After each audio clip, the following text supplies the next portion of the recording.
Hello बच्चों, math की series में ये आज चौथा वीडियो है। इस वीडियो में हम लोग देखेंगे कि किस तरह से हम लोग एलसीएम और एचसीएफ के द्वारा रियल लाइफ की प्रॉब्लम्स को हम लोग सॉल्व करते हैं।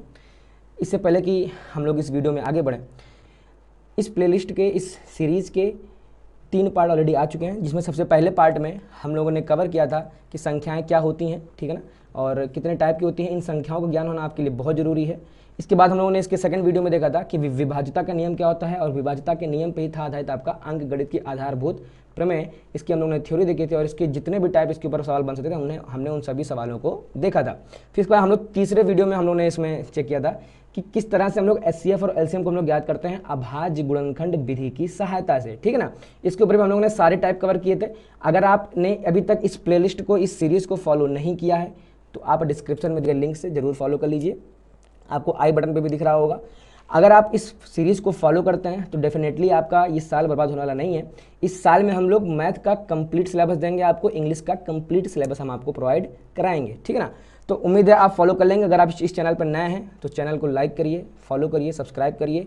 वीडियो को पहले पूरा देखिए, समझ में आए तो ही लाइक करिए, वरना लाइक मत करिए, समझ के आने के बाद ही लाइक करिए, ठीक है ना। चलिए हम लोग देखते हैं सबसे पहले सवाल क्या है। सवाल करा कि वृत्ताकार खेल के मैदान के चारों ओर एक चक्कर लगाने में सोनिया को 18 मिनट लगता है और रवि को 12 मिनट लगता है।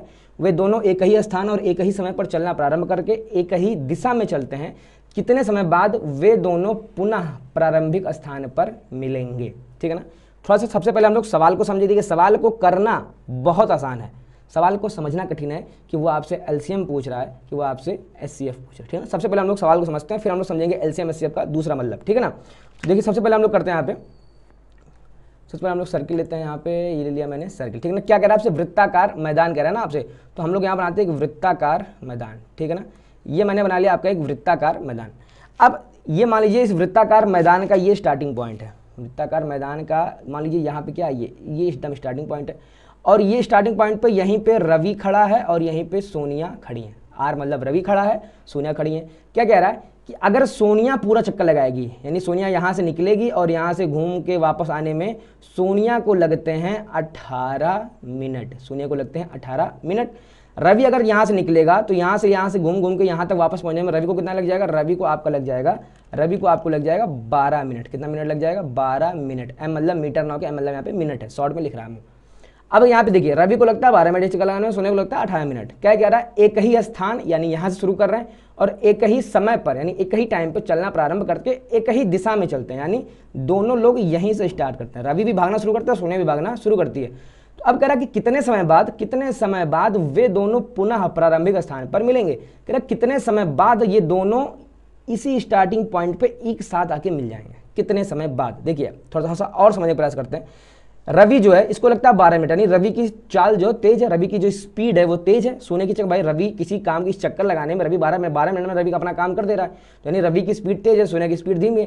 तो रवि जब एक चक्कर लगा के यहाँ पे आ जाएगा, यानी स्टार्टिंग पॉइंट में जब रवि एक चक्कर लगा के पहुंच जाएगा, उसमें मान लीजिए सोनिया यहाँ कहीं रही होगी, या मैं प्रथम चक्कर की बात करूँ, आरंभ मतलब एक चक्कर लग गया। तो अभी सोनिया का तो एक चक्कर लगा भी नहीं है, ठीक है ना। रवि यहाँ पहुंच गया, सोनिया इससे पीछे, क्यों? क्योंकि रवि की स्पीड तेज है। फिर जब सोनिया यहाँ पहुंचेगी तो रवि भाई साहब यहाँ कहीं आ चुके होंगे, है ना, तब रवि की स्पीड तेज है क्योंकि तो रवि और आगे आ चुका होगा। फिर जब रवि दूसरा चक्कर लगा के यहाँ पहुंचेगा तो सोनिया हो सकता है फिर से यहाँ कहीं हो। कहने का मतलब कि रवि और सोनिया, जब रवि यहाँ पहुंचेगा तो सोनिया यहाँ नहीं, सोनिया पीछे होंगी, और जब सोनिया यहाँ पहुंचेंगी तो रवि बेचारा आगे होगा। तो रवि और सोनिया इस स्टार्टिंग पॉइंट पे कब मिलेंगे आपको यही पता लगाना है, ठीक है ना। उम्मीद है सवाल का मतलब समझ में आया होगा। सबसे पहले आपको सवाल का मतलब समझने का प्रयास करना। अगर सवाल का मतलब समझ में आ गया, सॉल्यूशन बहुत आसान है। 90% बच्चा जो सवालों को नहीं कर पाता, पता प्रॉब्लम क्या है? वो सवालों को रट्टा मारने का प्रयास करते कि अच्छा इस सवाल में हमने ये किया। देखिए किस्मत अच्छी रही तो यही सवाल आपके एग्जाम में आ जाएगा, लेकिन अगर किस्मत अच्छी नहीं रही तो बेटा इस टाइप का कोई दूसरा सवाल बन गया, फिर वहां पर तो आपको सोचना पड़ेगा ना, ठीक है ना। तो इसलिए मैं बार बार कहता हूँ आपको सोचने का प्रयास करना चाहिए। अब ये तो हो गया सवाल का मतलब कि भैया सवाल का मतलब क्या था। अब हम लोग समझते हैं एलसीएम और एचसीएफ, ठीक है ना। अब ये क्या, देखिए सपोज करिए मैं निकालना चाहता हूँ एलसीएम, मैंने निकाले चला 6 और 8 का। तो 6 और 8 का जब एलसीएम निकालेंगे तो आप निकालें, देखिए आप निकालें ना, मैं निकाल के दिखाऊंगा नहीं। 6 और 8 का एलसीएम निकल के आएगा वो आएगा आपका 24। और ये अगर 6 और 8 का अगर हम लोग एचसीएफ निकालते हैं तो 6 और 8 का एचसीएफ कितना निकल के आएगा आपके सामने? 2, ठीक है ना। अब देखिए इधर लिखा था 6, इधर लिखा है 8, 6 और 8 का जो HCF है वो कितना निकल के आया 2। अब 2 जो है 6 से भी छोटा है और 8 से भी छोटा है, यानी कि दो संख्याओं का जो HCF है वो उन दोनों संख्याओं से हमेशा छोटा आएगा। किसी किसी केस में बराबर भी आ सकता है। जैसे मैं एक एग्जांपल और लेता हूं, देखिए ध्यान से। अगर मैंने ले लिया यहाँ पे चलिए एलसीएम मैं निकालता हूं 6 और 12 का, 6 और 12 का, तो 6 और 12 का एलसीएम हो जाएगा 12। और अगर मैं इसका HCF निकालता हूं 6 और 12 का, तो इसका HCF आ जाएगा आपके पास 6। ठीक है ना। अब समझिए, देखिए अगर 6 और 8 का मैंने एलसीएम HCF निकाला तो HCF क्या है, छोटी वैल्यू आ रही, किससे छोटी, इन दोनों संख्याओं से HCF छोटा है। और अगर हम इन दोनों के HCF की बात करें, आप देखिए रहेंगे क्या इसका HCF कितना आ रहा है, यानी अगर 6 और 12 का अगर मैं HCF की बात करूं तो 6 और 12 का HCF कितना निकल के आ रहा है उस पास 6। ठीक है ना। अब ध्यान से देखिए HCF 6 और 8 से छोटा आ रहा है और HCF 6 और 12 में से 6 के बराबर आ रहा है। तो यहाँ से एक फॉर्मूला बनता है कि HCF जो है ना वो दो संख्याओं के या तो छोटा रहेगा हमेशा, या फिर उन दोनों संख्याओं में से किसी एक संख्या के बराबर हो जाएगा। दो संख्याओं का अगर आपको HCF ज्ञात करना है तो उन दोनों संख्याओं का HCF जो है आपका या तो उन दोनों संख्याओं से छोटी वैल्यू आएगी, जैसे कि यहाँ आपको दिख रहा है 2, और या तो वैल्यू किसी दोनों में से किसी एक के बराबर आ जाएगी। ठीक है ना। यही सेम काम एलसीएम का है।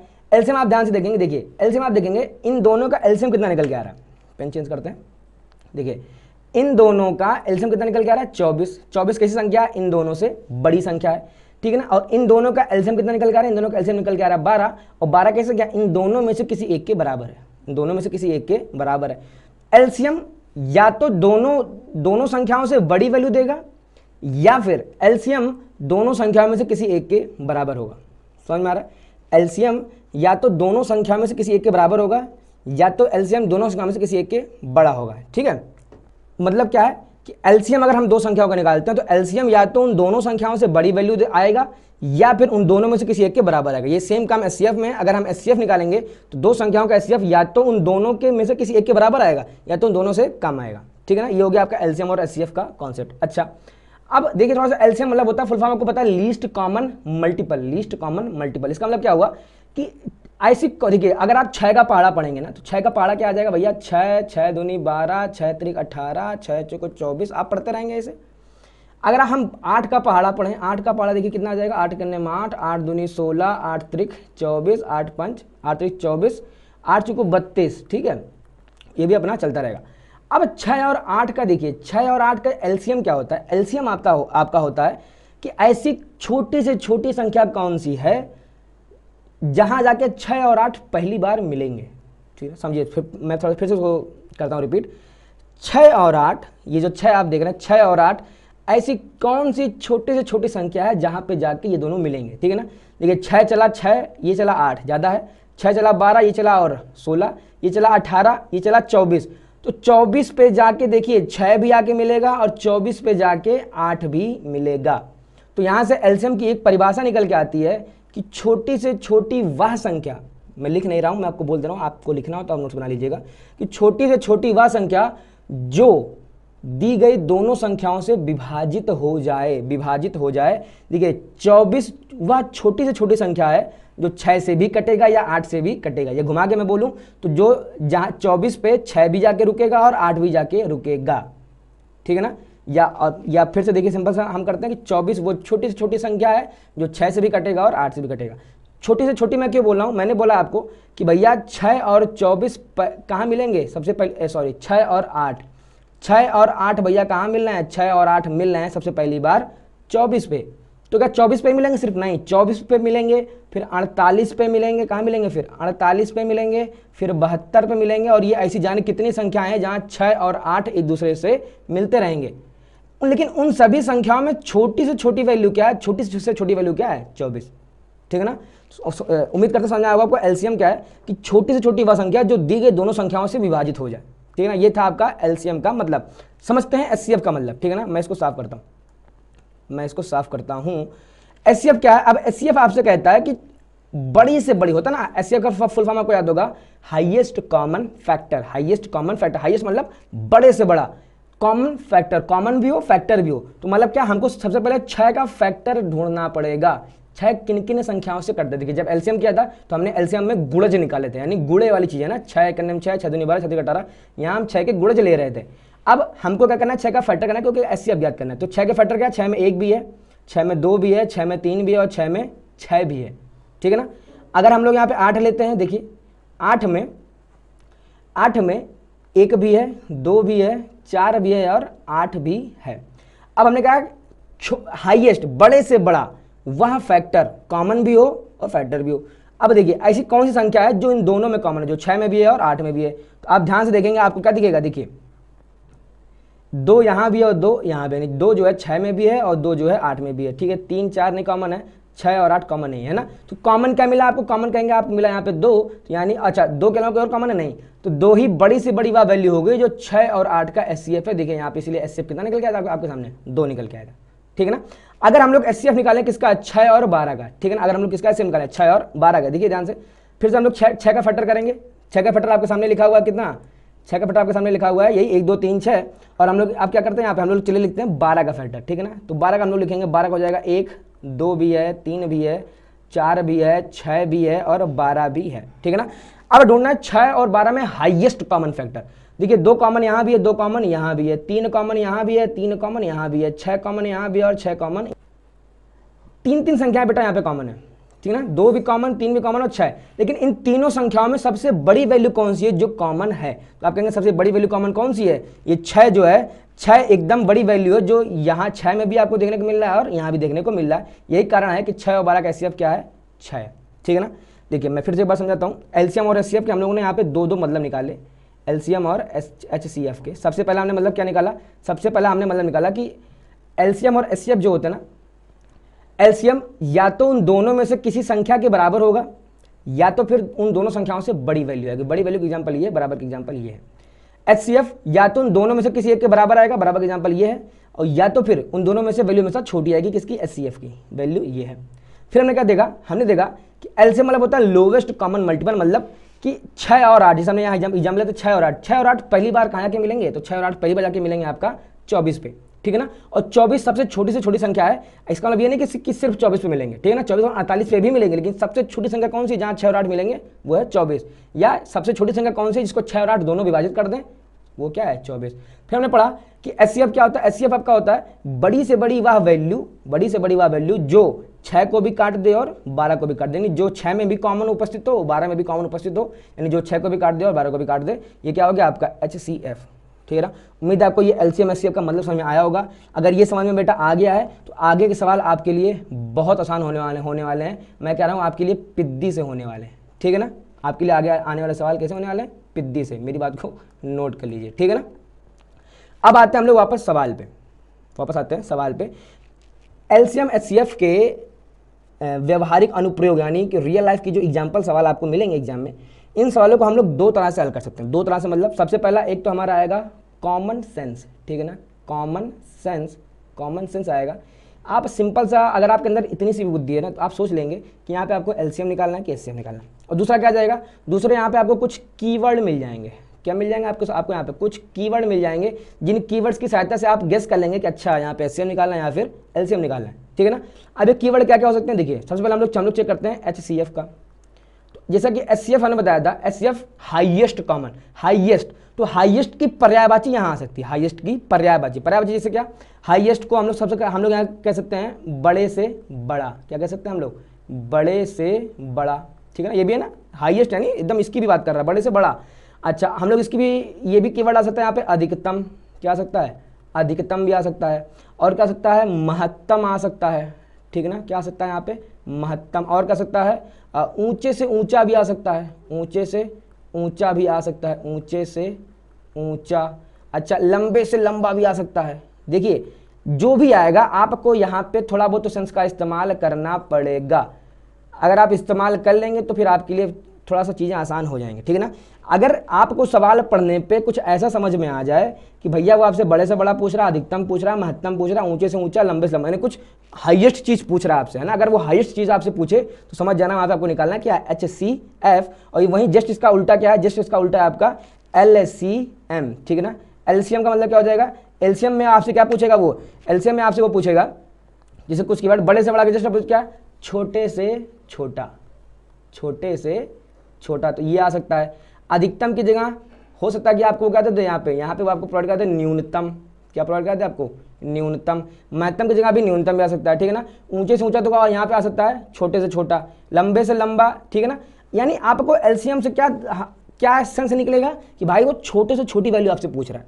तो जब छोटी से छोटी वैल्यू पूछेगा, न्यूनतम पूछेगा, है ना, कम से कम, ये भी वैल्यू यहाँ पे पूछ सकता है आपसे, ठीक है ना, कम से कम। अगर वो आपसे इन चीज़ों की बात करते सवालों में, तो आप आंख बंद करके समझ जाइएगा कि वो आपसे एलसीएम पूछ रहा है, ठीक है ना। एचसीएफ का भी हमने आपको बता दिया, यहाँ पे एलसीएम का भी हमने बता दिया, ठीक है। और इन सबका बाप कौन है, इन सबका बाप है कॉमन सेंस। यानी जब ये कहीं कीवर्ड देखने को नहीं मिलेंगे, वहाँ पे क्या आ जाएगा, कॉमन सेंस, ठीक है ना। तो उम्मीद करते हैं आप इसका नोट्स जरूर बना लीजिए, ठीक है ना बेटा। ये एलसीएम और एचसीएफ का जो कीवर्ड मैंने लिखा है, आप इसको जरूर नोट कर लीजिए। आपका एक भी सवाल फंसने वाला नहीं है, मेरी गारंटी है, ये डीएसआला की गारंटी है, ठीक है ना।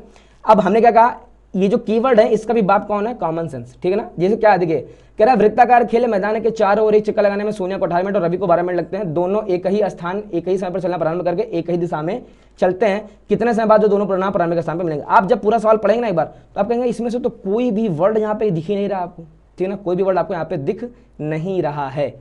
तो जब दिख नहीं रहा है, कुछ नहीं करना है, सिंपल सा कॉमन सेंस, ठीक है ना। मैं आपसे पूछता हूँ, जब रवि एक चक्कर लगा के यहाँ से यहाँ पहुंचा होगा तो रवि को कितना समय लगा होगा, 18 मिनट, नहीं सॉरी, रवि को लगा होगा 12 मिनट। रवि को कितना लगा होगा, 12 मिनट।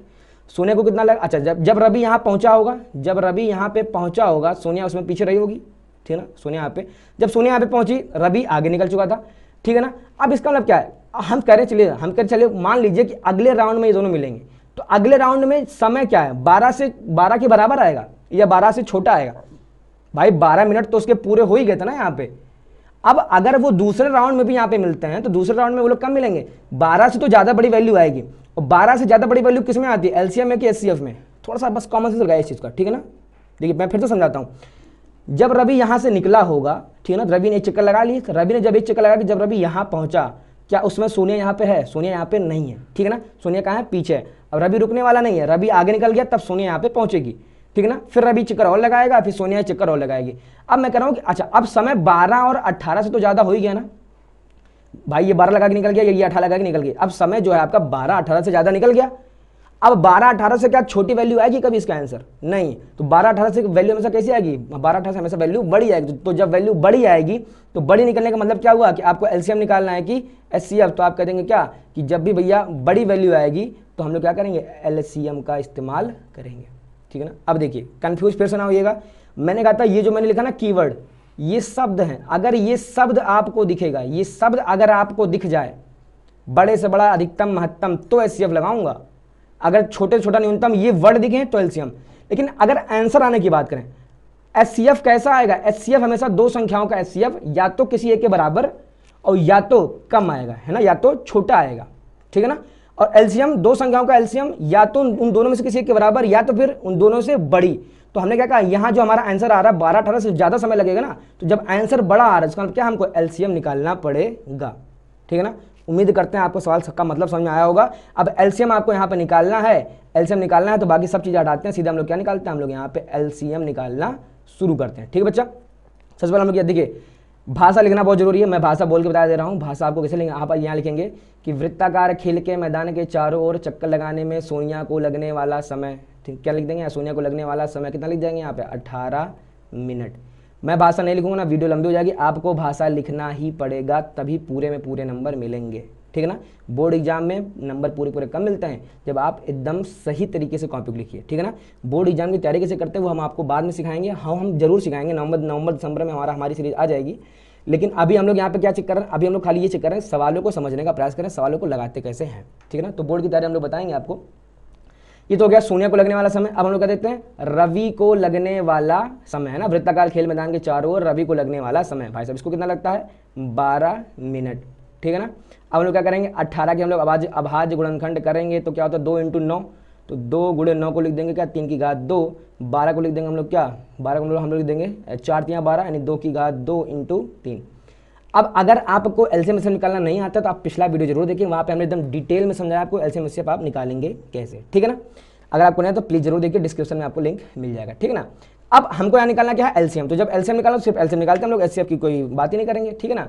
तो हम लोग यहाँ क्या करेंगे, देखिए यहाँ लिख देंगे सीधे एलसीएम ऑफ किसका, तो 12,18 का। अब एलसीएम की लाइन आपको याद होनी चाहिए वहाँ पे, एलसीएम की जो वहाँ पे लाइन हमने आपको दी थी, ठीक है ना। मैं आपको अगर दिखाने का भी प्रयास कर दूँ, देखते हैं, ये देखिए एलसीएम की जो लाइन क्या थी, प्रत्येक अभाज्य गुणनखंड की सबसे बड़ी घात का। अगर ये लाइन आपको याद नहीं है, अब नहीं कर पाएंगे सवाल, ठीक है ना, कंफ्यूज हो जाएंगे। तो कह रहा प्रत्येक अभाज्य गुणनखंड की सबसे बड़ी घात का गुणनफल। सबसे बड़ी घात देखिए प्रत्येक अभाज्य गुणनखंड, ठीक है ना। तो प्रत्येक यानी देखिए 2 यहाँ भी है, 2 यहाँ भी है, तो 2 की सबसे बड़ी घात कहाँ है, आप कहेंगे यहाँ पे है, ठीक है ना, 2 की सबसे बड़ी घात यानी इसको ले लेंगे। फिर 3 यहाँ भी, 3 यहाँ भी, 3 की सबसे बड़ी घात कहाँ, आप कहेंगे यहाँ पे है, तो यहाँ इसको ले लेंगे हम लोग, 3 की घात 2। अब 2 की घात 4 कितना आ जाएगा, सॉरी 2 की घात 2 4 आ जाएगा, 3 की घात 2 कितना आ जाएगा 9, यानी कितना आ जाएगा 36, ठीक है ना। हम लोग यहाँ के लिख देंगे अतः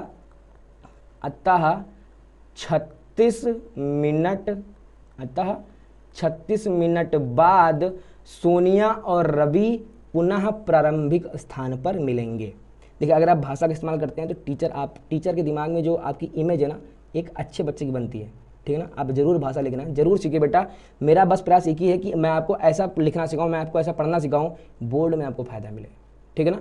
मुझे आपके स्कूल वाले एग्जाम से कुछ ज़्यादा फर्क नहीं पड़ता, स्कूल वाले एग्जाम तो आप पास कर ही लेंगे, मुझे आपके बोर्ड से मतलब है। मेरा डीसाला का खाली एक सपना है बेटा, यूपी बोर्ड के टॉप 10 में एक बच्चा डीसाला का होना चाहिए। जिस दिन वो मेरा सपना पूरा हो गया, बस उसी सपने तो जी रहे हैं यार। डीसाला की जो स्थापना हुई इसी के लिए हुई है ना। अगर आप डीसाला प्लेलिस्ट को अगर आप फॉलो करते हैं तो आपको समझ आ जाए कि डीसाला सिर्फ इसी के लिए जानी जाती है, ठीक है ना। हमारे यहाँ जितने फैकल्टी हम लोग टीचर बाई चॉइस हैं, कोई मजबूरी में टीचर नहीं बने हम लोग का पढ़ाना है, शौक़ है, पैशन है। तो उम्मीद है कि आप इन सब भाषाओं के ऊपर काम कर रहे होंगे, ठीक है बच्चों। तो ये आपको समझ आ गया होगा। अच्छा देखिए इसमें एक सवाल आपसे वो और पूछ सकता है, क्या पूछेगा कि जब, देखिए थोड़ा सा हम एक बार फिर से काम करते हैं, बनाते हैं, मैदान बन गया हमारा खेल का, ये खेल का मैदान हमने बना लिया, ठीक है ना। अब क्या कह रहा है, अच्छा देखिए 36 मिनट बाद भैया मेरे यहाँ से रवि भी चला था, यहाँ से सोनिया भी चलाई थी, ये दोनों वापस काम मिलना है, 36 मिनट बाद ये लोग यहाँ पे मिल रहे हैं, ठीक है ना।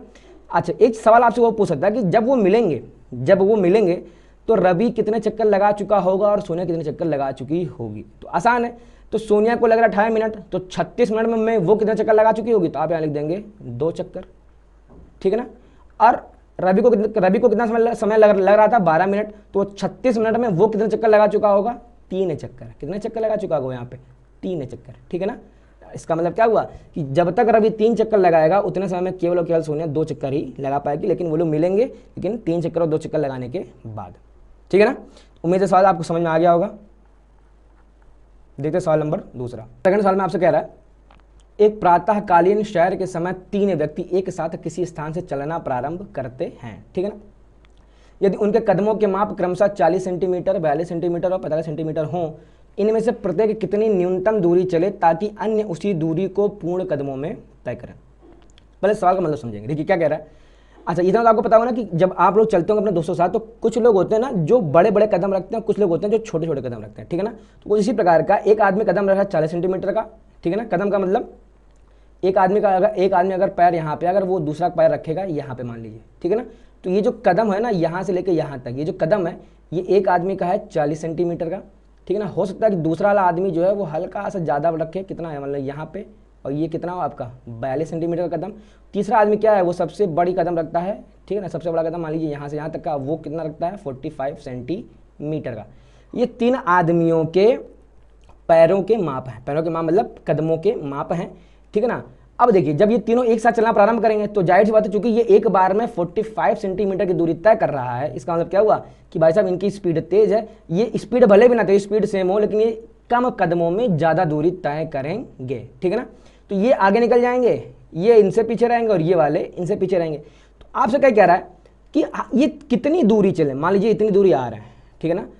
इतनी दूरी कितनी दूरी चलें कि यहाँ से लेकर यहाँ तक की जो दूरी है ना पूरी, इस पूरी दूरी को ये वाला आदमी भी पूर्ण कदमों में, पूर्ण कदम मतलब जैसे 10 कदम, 20 कदम, 15 कदम, है ना, ये होते पूर्ण कदम, है ना, पूर्णांक में तय करे। ये वाला आदमी भी इस दूरी को पूर्णांक में तय करे और ये वाला आदमी भी पूर्णांक में तय करे, ठीक है ना। अब देखिए सिंपल सा फंडा मैं आपको समझाता हूँ।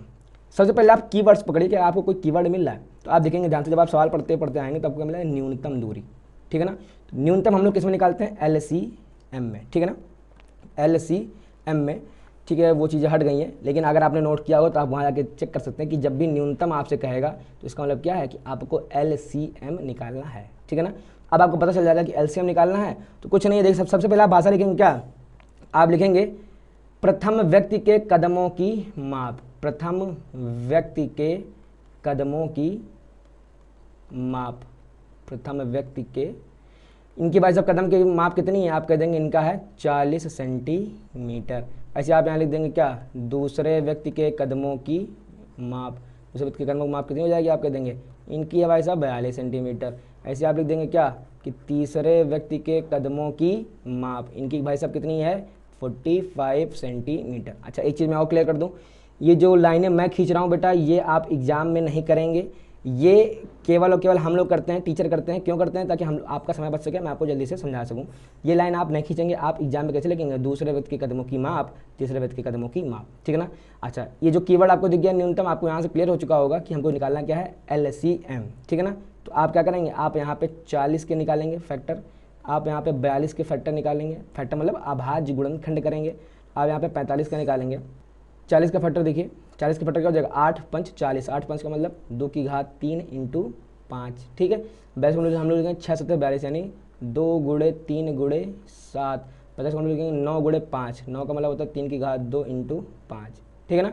अब हम लोग क्या निकालेंगे, अब हमें निकालना है इनका LCM निकालना है, ठीक है ना। LCM लिख देंगे LCM ऑफ 40, 42, 45, ठीक है ना। अभी कितना हो जाएगा LCM इनका, देखिए ध्यान से, प्रत्येक अभाज्य गुणनखंड की सबसे बड़ी घात, ठीक है ना। देखिए 2 है, 2 की सबसे बड़ी घात कितनी है यहाँ पे, तो ये भी आ जाएगा 2 की घात 3 मतलब, चलिए ठीक है 2 की घात 3 ले लेते हैं।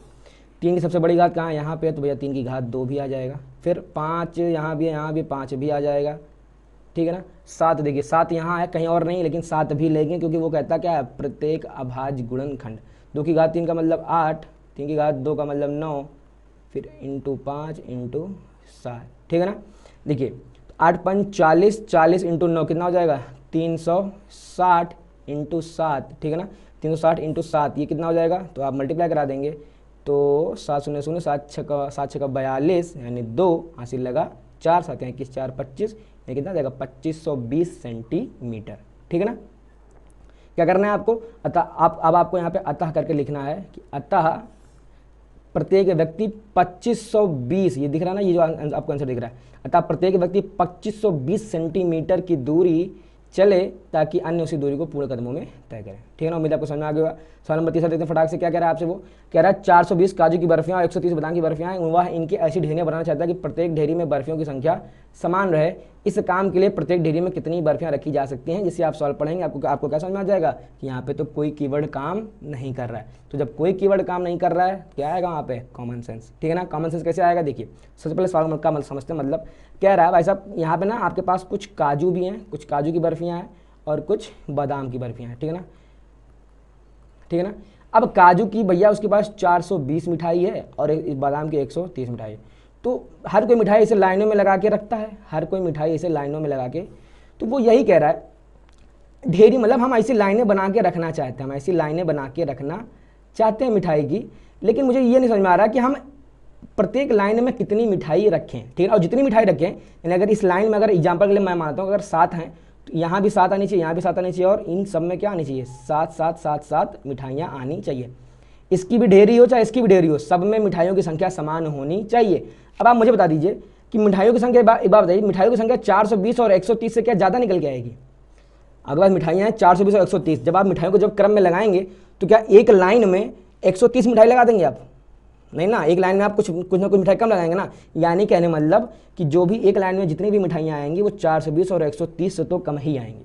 जब इन दोनों से कम ही आएंगी तो एलसीएम निकालना है कि एचसीएफ, आप कह देंगे यहाँ क्या निकालना है एचसीएफ, ठीक है ना। एचसीएफ का जो आंसर आता है वो या तो इन दोनों के बराबर आएगा या तो कम आएगा, ठीक है ना। तो अब एचसीएफ निकालना आप जानते हैं। हम लोग यहाँ देखिए सबसे पहले आपको भाषा लिखनी पड़ेगी। भाषा क्या है यहाँ पे कि काजू की बर्फियों की संख्या कितनी है 420, बादाम के बर्फियों की संख्या कितनी है आपके पास यहाँ पे 130, ठीक है। अब हम लोग क्या लिख देंगे 130 को हम लोग फैक्टर करेंगे, 130 का फैक्टर 13 इंटू 10, 10 को लिख देंगे 2 गुणे 5 गुणे 13, फिर लिखेंगे 420 को फैक्टर करना पड़ेगा हमको, 420 को लिख देंगे 21 इंटू 2, देखिए थोड़ा सा ओपन करते हैं, 7 इंटू 60, 7 छक्का 42, 60 को हम लोग देंगे 4 गुणे 15, 15 को फिर से लिख देंगे 3 गुणे 5 और 4 को लिख देंगे 2 गुणे मतलब 2 की घात 2, ठीक है ना। तो 2 दूनी 4 3 12 5 60, ठीक है एकदम सही है। तो यानी इसका हमारा हो जाएगा क्या 2 की घात 2 गुणे 3 गुणे 5 गुणे 7, ठीक है ना। थोड़ा सा इसको हमने आरोही क्रम में लिख लिया, ये हटाते हैं। देखिए अब हमको हमारा काम क्या एचसीएफ निकालना है। एचसीएफ का मतलब कॉमन नंबर की सबसे छोटी घात। तो कॉमन क्या है, देखिए 2 कॉमन है तो आप लोग यहाँ लिख देंगे सबसे पहले एचसीएफ ऑफ 130, 420, ठीक है ना। सबसे पहले देखिए 2 यहाँ है 2 यहाँ, 2 की सबसे छोटी घात कहाँ है, यहाँ पे तो 2 आ जाएगी। 5 यहाँ है 5 यहाँ है तो भैया 5 आ जाएगा, ठीक है ना। अच्छा 3 खाली यहीं है तो 3 आएगा नहीं, 13 है तो आएगा नहीं, यानी कितना आ गया हमारा एचसीएफ कितना निकल गया 10, ठीक है ना। अतः करके आपका लिखेंगे अतः प्रत्येक ढेरी, देखिए अतः करने के बाद यहाँ से जवाब देंगे आप, अतः प्रत्येक ढेरी में कितनी जगह 10, इसका कितना जगह 10 बर्फियाँ रखी जा सकती हैं, हो गया आपका जवाब। भाषा लेना कोई कठिन काम थोड़ी होता है, बस बच्चा सीखना नहीं चाहता, बच्चा मेहनत से बचना चाहता है, ठीक है ना। समझ में आ गया होगा। आगे बढ़ते हैं। कह रहा कमरे की लंबाई चौड़ाई ऊंचाई क्रमशः 8 metre 50 centimetre, 6 metre 25 centimetre, 4 metre 75 centimetre है। उस सबसे लंबी रॉड की लंबाई बताइए जिससे कमरे की विमाएं पूर्ण रूप से मापी जा सकें। देखिए आपको क्या मिल गया, सबसे लंबी जहाँ पे आएगा एचसीएफ निकालना है। समझ में आ गया। अभी आपको सवाल का मतलब मैंने समझाया नहीं, बट जैसे ही कीवर्ड मिल गया तो आपको निकालना क्या है एचसीएफ, ठीक है ना। फिर भी समझते हैं लोग कमरे की लंबाई चौड़ाई और ऊंचाई, ठीक है ना। अब एक कमरे में देखिए कमरे की ये लंबाई होती है, ये चीज़ चौड़ाई होती है और ये चीज़ ऊंचाई होती है, ठीक है ना। अब कमरा चूंकि 3D है तो इसको हम लोग इसमें ही दिखा सकते हैं, ठीक है ना। अब वो क्या कह रहा है कि भाई साहब देखो कमरे की लंबाई ना एक अलग लंबाई है, चौड़ाई एक अलग चौड़ाई है और लंबाई और ये जो ऊंचाई है एक अलग लंबाई की है, ठीक है ना। ये 8 मीटर 50 सेंटीमीटर, ये 6 मीटर 25 सेंटीमीटर और ये वाली 4 मीटर 50 सेंटीमीटर। अब कह रहा अलग अलग है, कह रहा सबसे लंबी रॉड, आपको रॉड लेके आना, रॉड मतलब आपको कुछ एक डंडा लेके आना या फिर आप फीता लेके आएंगे और आप क्या कह रहे हैं आप किस फीते को लेके सबसे लंबी फीते की लंबाई बताइए जिससे मैं इस लंबाई को भी मैं पूरा नाप लूँ, चौड़ाई को भी मैं पूरा माप लूँ और इसको भी मैं पूरा माप लूँ। मैं ऐसी कौन सी लंबी से लंबी रॉड लाऊं जिससे मैं लंबाई को भी नाप लूँ, चौड़ाई को भी नाप लूँ और ऊंचाई को भी नाप लूँ, ठीक है ना। तो कुछ नहीं करना आपको। देखिए सबसे पहला आपको यहाँ पे ध्यान कर देना, इस टाइप के सवालों में आपको ये ध्यान देना, देखिए ये मीटर में और ये सेंटीमीटर में, फिर से वही ये मीटर में ये सेंटीमीटर और ये मीटर में और ये सेंटीमीटर। सबसे पहले आपको करना क्या है, या तो आप इन सबको मीटर में चेंज कर दीजिए सबको, या तो आप सबको सेंटीमीटर में। अगर आप मीटर में चेंज कर देंगे, ठीक है ना, जैसे देखिए अगर मैं यहाँ लिखता हूँ 50 सेंटीमीटर को मीटर में तो क्या करना पड़ेगा, जैसे मतलब 100 का आपको भाग देना पड़ेगा, ठीक है ना। तो यानी कितना आ जाएगा 1/2, 1/2 मतलब 0.5 पहुँच जाएगा ये, ठीक है ना। अब पॉइंटों में आंसर जाने से अच्छा है कि हम क्या करते हैं इस 8 मीटर को हम लोग किस में चेंज कर दें, 8 मीटर को हम लोग चेंज कर दें सेंटीमीटर में, ठीक है ना। देखिए 8 मीटर को जब चेंज करेंगे सेंटीमीटर में कितना हो जाएगा, सीधे 800 सेंटीमीटर, क्योंकि 1 मीटर में 100 तो 8 मीटर में 800, ठीक है, समझ में आ गया। तो हम लोग करेंगे क्या, इन सभी को हम लोग सबसे पहला काम हमारा रहेगा क्या, एक यूनिट में चेंज करना, ठीक है ना। हम लोग यहाँ लिखेंगे क्या, लिखेंगे कमरे की लंबाई कितनी है, कह रहा है 8 मीटर 50 सेंटीमीटर, ठीक है ना। अब 8 मीटर में 800, 50 सेंटीमीटर में 850, कितना हो जाएगा, ये हो जाएगा आपको के सामने 850 सेंटीमीटर, ठीक है ना। इस प्रकार हम लोग कर देंगे क्या, कमरे की चौड़ाई ये कितनी निकल के जाएगी, देखिए 6 मीटर और कितना कहाँ गया 25 सेंटीमीटर, ठीक है ना। ये क्या निकल के आ जाएगा, ये जाएगा आपका 625 सेंटीमीटर, ठीक है ना। इस प्रकार से हम लोग कर देंगे क्या, कमरे की ऊंचाई कितनी निकल के जाएगी, अब यहाँ लिखेंगे 4 मीटर 75 सेंटीमीटर, यहाँ निकालेंगे कितना निकलेगा 475। अच्छा आपको निकालना क्या है, मैंने बता चुका हूँ कि आपको क्या कह रहा है सबसे लंबी मतलब एचसीएफ निकालना है। एचसीएफ मतलब कि आपको 850, 625, 475 इसका आपको एचसीएफ निकाल के कमेंट बॉक्स में बताना है। इसका आंसर मैं बताने वाला नहीं हूँ, ठीक है ना। अगर हम सब बता देंगे तो ये आपका क्या हो जाएगा, डीसाला भी आपके लिए एक गाइड का काम करेगी और मैं गाइड बनना नहीं चाहता हूँ। मैंने आपको समझा दिया, आपका काम है थोड़ा सा प्रैक्टिस करिए, ठीक है ना। तो थोड़ा सा आप प्रैक्टिस करिए, 850, 625 और 475 इन तीनों का आपको क्या निकालना है, एचसीएफ, ठीक है ना। एचसीएफ निकाल के आपको कमेंट में बताना है। सेम 5 का भी आंसर आपको कमेंट में बताना है। थोड़ा सा मैं सवाल आपको समझा देता हूँ, ठीक है ना। क्या कह रहा है, देखिए कह रहा है 616 सदस्यों वाली एक सेना की टुकड़ी को 32 सदस्यों वाली आर्मी बैंड के पीछे मार्च करना है। दोनों समूहों में समान संख्या वाले स्तंभों में मार्च करना है। स्तंभों की अधिकतम संख्या आपको क्या मिल गया, यहाँ पे ध्यान से देखिए, अधिकतम संख्या जैसे ही मिल गया आपको पता चल जाएगा क्या निकालना है, एचसीएफ। साल का मतलब अभी आपको नहीं पता, लेकिन आपको निकालना क्या है, एचसीएफ, ठीक है ना। अब सवाल का मतलब समझते हैं। आपने देखा होगा कि जब भी सेना वाले चलते हैं ना जी, या आपने कभी 26 जनवरी या 15 अगस्त की आपने अगर परेड देखी हो, तो आगे चलते हैं बैंड बाजा वाले और पीछे चलते होंगे सेना की टुकड़ी चलती, ठीक है ना। तो वो क्या कह रहा है कि बैंड वाले कुल हैं कितने, बैंड वाले कुल हैं 32, लेकिन सेना में कितने लोग हैं, 616 मेंबर हैं, ठीक है ना। सेना में कुल 616 मेंबर हैं। अब कह रहा है कि हमको इनको खड़ा करना है, आर्मी बैंड वाले, जिसे मान लीजिए हमको आर्मी बैंड वाले ऐसे खड़े करने हैं और इनके पीछे हमें किसको लगाना है, सेना के जवानों को लगाना है, ठीक है ना। वो आपसे यही कह रहा है कि दोनों समूहों में समान संख्या, ठीक है ना। अब एक समूह आपकी ये है और एक समूह ये वाले चल रहे हैं, तो अब इन दोनों समूहों में हमको क्या करना है, जितने ही आर्मी बैंड के स्तंभ होने चाहिए उतने ही स्तंभ किसके होने चाहिए, सेना के सदस्यों के भी स्तंभ होने चाहिए, ठीक है ना। ये आपका सवाल का मतलब था, ठीक। तो आपको निकालना है कि आपको पता है, यहाँ पे फिर से आप क्या लिखेंगे, आर्मी बैंड के सदस्यों की संख्या कितनी है भाई साहब, 32। फिर आप लिखेंगे सेना की टुकड़ी के सदस्यों की संख्या कितनी है, 616। मैं आपको बता चुका, आपको निकालना क्या है, अधिकतम संख्या आपसे पूछ रहा है, इसका मतलब क्या है, आपको यहाँ पे एचसीएफ निकालना है। आप एचसीएफ निकालना जानते हैं, सबसे पहले आप 32 का करेंगे अभाज्य गुणनखंड, फिर आप 616 का करेंगे अभाज्य गुणनखंड। एचसीएफ होता है कि आपका एचसीएफ होता है कॉमन नंबर की सबसे बड़ी घात का, कॉमन नंबर की सबसे छोटी घात का गुणनफल, ठीक है ना। ये लगाएंगे आप, इसका आंसर आप हमें कमेंट बॉक्स में करके बताएंगे, ये आपका होमवर्क है। कमेंट बॉक्स में आप लिख के बताएंगे, यही आपका क्या है, होमवर्क, कि सवाल नंबर 4 और सवाल नंबर 5 इन दोनों के आंसर आपको कमेंट बॉक्स में लिख के बताना है, ठीक है ना। तो उम्मीद करते हैं कि ये सवाल आपको समझ में आ गया होगा। और ये था आज का वीडियो, और इसमें हमने सीखा कि एलसीएम और एचसीएफ के किस तरीके से हम लोग रियल लाइफ प्रॉब्लम को हम लोग सॉल्व करते हैं। चांसेस रहते हैं कि इससे एक सवाल किसी ना किसी सेट में जरूर आएगा। तो अगर आपको सवाल समझ में आ गया हो तो अब वीडियो को लाइक करिए, दोस्तों के साथ शेयर करिए, चैनल को सब्सक्राइब करिए, और जो भी होमवर्क दिया गया उसको फॉलो करिए, और इसको जरूर अपने दोस्तों के साथ शेयर करिए ताकि उनकी भी हेल्प हो सके, ठीक है। हम लोग मिलते हैं नेक्स्ट वीडियो में और देखते हैं वहाँ पे इस सीरीज़ को हम लोग और आगे बढ़ाएंगे, ठीक है ना। धन्यवाद।